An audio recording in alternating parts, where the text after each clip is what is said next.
July 30th, 2016. Set the Nighthawk rolling with Nighthawk on the back. Immediately he goes for that choke when we start rolling, and I like that.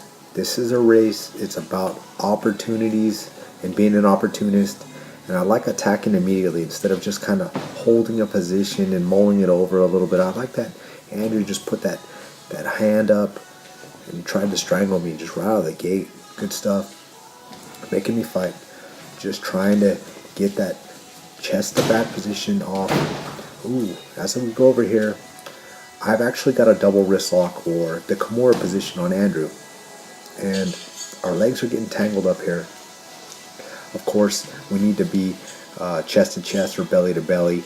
Our cores facing each other for any sort of leverage here. But our legs are just tangled. I need to get my legs free. And I have it, the wrist still. You'll see it here when we emerge. Once the pretzel of our legs is untangled. There it is. There's the double wrist lock that I had on Andrew as I was escaping. And that's just me looking for something on the way out. I use that to lift. I stand up to my feet really quick. I lift them up and I take the back. That is one of my special patented or unpatented moves, but I do it a lot. I get that double wrist lock and that Kimura from side control position. I'll just get my feet to the mat and I'll lift. I'll pop them up and then I'll just drop down, take the back as I let go of the double wrist lock and get the neck. He did a really good job of defending against the body triangles and getting him on the right spot, but it's hands first, legs second. And yeah, he just got a little too complacent. Starting again with Andrew on my back. He's got both hooks in. I'm controlling that choking arm. We'll see what he does here.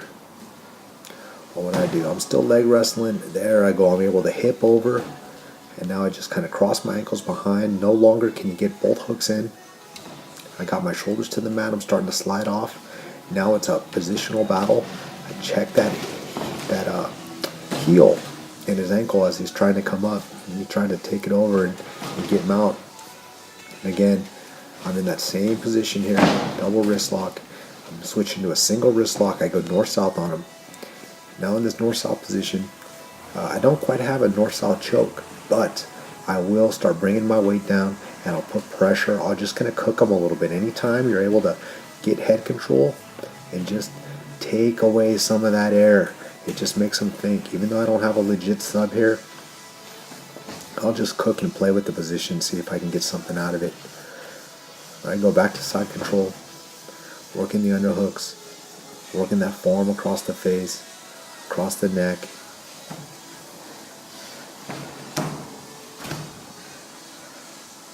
Good heavy top pressure. He's not really giving me anything here, so I'm going to have to change and attack in a different manner. Starting to pull that opposite shoulder off the mat.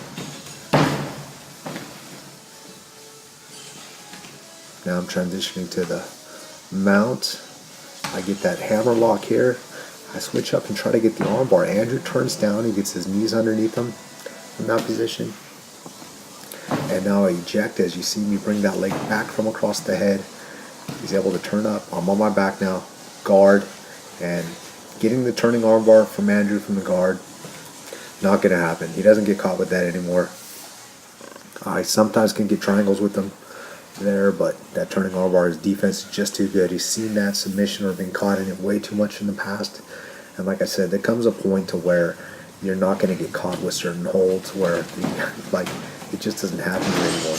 Andrew tries to shoot, but he doesn't get that shoulder pressure in there. So I just kind of check his shoulder, and he's not able to keep the top pressure. So here we are in Andrew's guard, toes on the mat, postured up, good strong neck. And me up. There I go. Build up to my feet. He's trying to kick me away here. I'm going to check his ankles, roll him up, take the back again.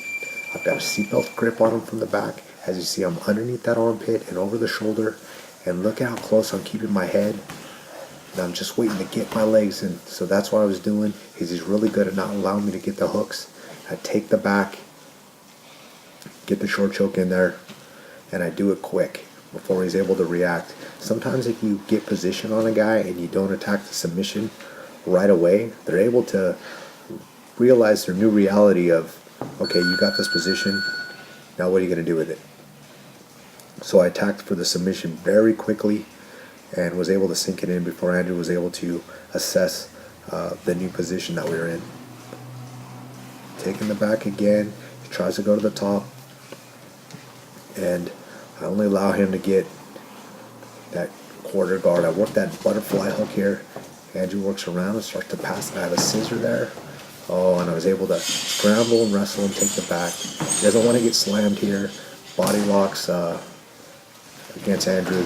He's not going to go for that against me. And I scramble around. I try to take the head because he's really good at gravity rolling or not allowing me to get the back. So I was going to attack the neck. And now he's turtling up a little bit. So I'm putting head pressure. You see he's starting to use his hands to lift up. I'm able to get that double wrist lock here, the Kimura position. Andrew's very tough to get here.